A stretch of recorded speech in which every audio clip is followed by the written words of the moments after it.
Assalamualaikum warahmatullahi wabarakatuh.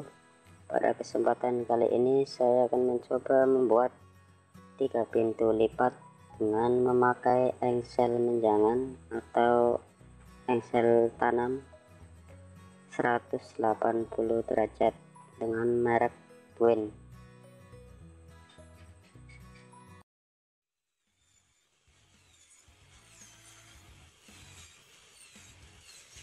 Baik teman-teman, inilah proses pemotongan blok min 18.1 muka, dan pada kesempatan kali ini saya akan membuat 3 pintu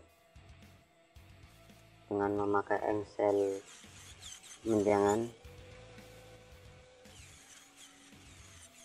dan pintu ini saya buat dengan ukuran 40 kali 2 meter.